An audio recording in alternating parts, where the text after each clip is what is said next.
हिंदुस्तान हमारा। जय Hind. Thank you. Honourable professor Manoj Kumar Jha. शुक्रिया माननीय उपसभापति महोदय। सदन का जिन किसी ने इस पर चर्चा की कोशिश शुरुआत की, इस आइडिया को भी सलाम प्रणाम।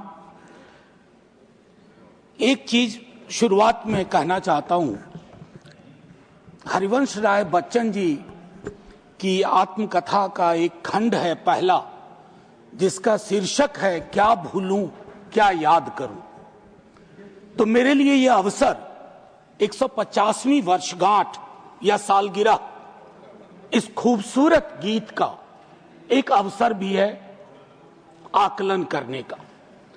माननीय वाइस चेयरमैन साहब, ये बिला वजह नहीं है कि वर्षगांठ में एक शब्द है गांठ और सालगिरह में एक शब्द है गिरह। तो ये गिरह और गांठ को समझे बगैर 150वीं साल का उत्सव गान, उत्सव मैं समझता हूं आधा अधूरा होगा, बेईमानी होगी हम सबके बिहाफ पे। मैं क्रमशः कुछ बातें आपके समक्ष रखूंगा, कोशिश करूंगा कि मेरी बातों से किसी को कष्ट ना हो। इसलिए नहीं कि मेरे पास कष्ट पहुंचाने का कारण नहीं है, बल्कि इसलिए कि कष्ट पहुंचाने में ही इस देश की ऊर्जा जा रही है। जिन ओहदेदारों को मलहम लगाना चाहिए वो नमक की बोरी लेके जख्मों पे छिड़कते हैं। तो इस परिपाटी को बंद करने की चेष्टा होनी चाहिए। मुझे स्मरण है कि कई साथियों से जब बात होती है, सत्ता पक्ष के भी हैं, वो भी ऐसा ही विचार रखते हैं। गर्व की बात है कि क्योंकि ये गीत हमारी सांस्कृतिक और भावनात्मक एका पहचान का प्रतीक। बंगाल में लिखा गया लेकिन सरहद पार कर गया, सिर्फ इसलिए नहीं कि इसके बोल बहुत अच्छे थे। इस गीत के स्पिरिट को देखिए, इस गीत का स्पिरिट बंगाल से पंजाब पहुंचता है, जहां इसको जानने वाले लोग नहीं थे, इसके शब्दार्थ को, भावार्थ को समझ रहे थे। इसलिए मैं कह रहा हूं कि विविधताओं के बावजूद बहुलवादी संस्कृति इस देश का हिस्सा रही है। हम ऐसे ही पले बढ़े हैं। कोई नुक्कड़, कोई गली, कोई गांव नहीं है जहां हमने हिंदू, मुसलमान, सिख, ईसाई, नास्तिक ना देखे हों। आजादी की लड़ाई में सबका योगदान, हिंदू, मुसलमान, सिख, ईसाई और नास्तिक भी। अपने जीवन के एक बड़े हिस्से में मैं भी नास्तिक, जब मैंने भगत सिंह को पढ़ा, मैं नास्तिक क्यों, तो मुझे गर्व होता था कि भगत सिंह वाली परंपरा। एक चीज मैं इससे पहले कि कहूं, एक महत्वपूर्ण चीज कहना चाहता हूं। मैं इस सदन में जितनी बार बोला हूं, नेहरू जी जरूर यहां चर्चा में आते हैं। जवाहरलाल नेहरू। सर, मैं कांग्रेस का नहीं हूं, लेकिन अपने को नेहरूवादी मानता हूं, गांधीवादी मानता हूं, अंबेडकरवादी मानता हूं, और परस्पर विरोध नहीं है। इनका तब के वक्त में विरोध था, लेकिन मैं आज कह रहा हूं, अगर कोई ऐसी व्यवस्था हो कि ये पृथ्वी पे आएंगे ना, तो एक मोर्चा बना लेंगे एक साथ मिलकर। आज की हकीकत के संदर्भ में मैं क्यों कह रहा हूं, एक छोटी चिट्ठी, आजकल चिट्ठियां पढ़ी जा रही हैं सर, लेकिन चिट्ठियां पढ़ने में लोग थोड़ी बेईमानी कर रहे हैं। सेमीकोलन के बाद का हिस्सा पढ़ते हैं, पूरा पत्र नहीं पढ़ते हैं। अमृता शेरगिल जी जवाहरलाल नेहरू जी को लिख रही हैं। यह है नवंबर 6, 1937। सर गौर कीजिएगा, बहुत प्यारी खूबसूरत चिट्ठी है। यह चिट्ठी कहती है, उनकी किताब मिली थी आत्मकथा। यह चिट्ठी कहती है, my dear Jawahar, as a rule I dislike biographies and autobiographies. They ring false, pomposity or exhibitionism. But I think I like yours. You are able to discard your hello. You are capable of saying, when I saw the sea for the first time, when others would say, when the sea saw me for the first time. Sir आजकल ऐसे लोग बहुत तरक्की कर रहे हैं जो ये कहते हैं कि समंदर ने आज मुझको पहली बार देखा, ये नहीं कि मैंने समंदर को पहली बार देखा। ये एक महत्वपूर्ण चीज है। सर ध्रुवीकरण आज के हमारे जीवन का हिस्सा बन गया।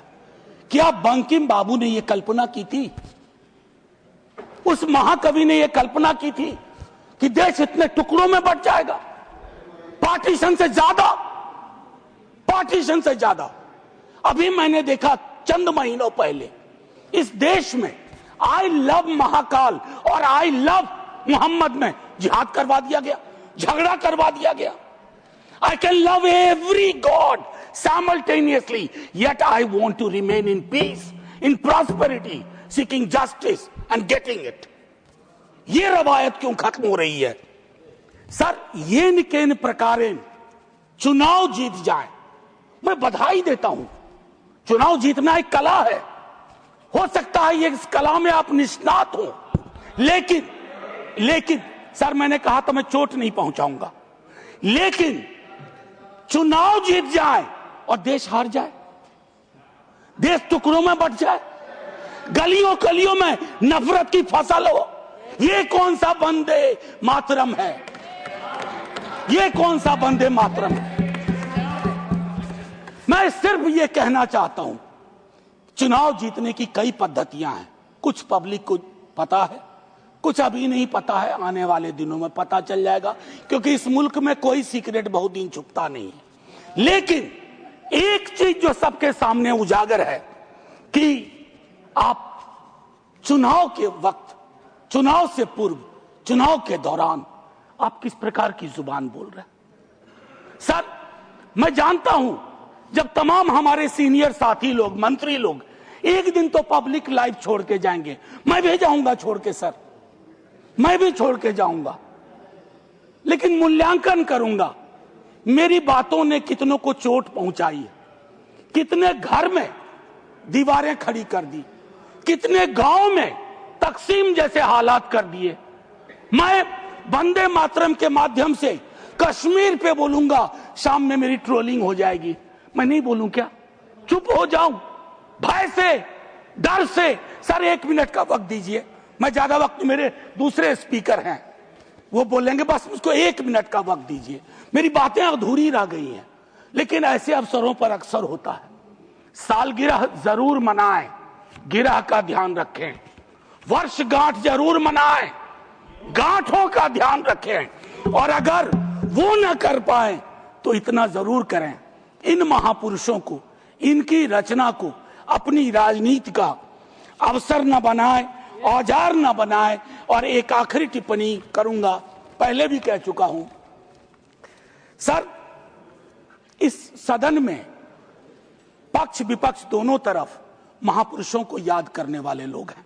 सर 30 सेकंड और दे दीजिए, न जाने उस कुर्सी में क्या है जो बैठता है, जो बैठते हैं। सर बस 30 सेकंड दे दीजिए, मैं 30 सेकंड मांग रहा हूं। प्लीज मैं सिर्फ इतना कहना चाहता हूं, मैंने पहले भी कहा, प्रधानमंत्री जी को एक्चुअली बीजेपी के लोगों को नेहरू का धन्यवाद करना चाहिए। वो पॉलिटिकल लाइफ जैकेट की तरह इस्तेमाल किए जाते हैं। Nehru ji political life jacket.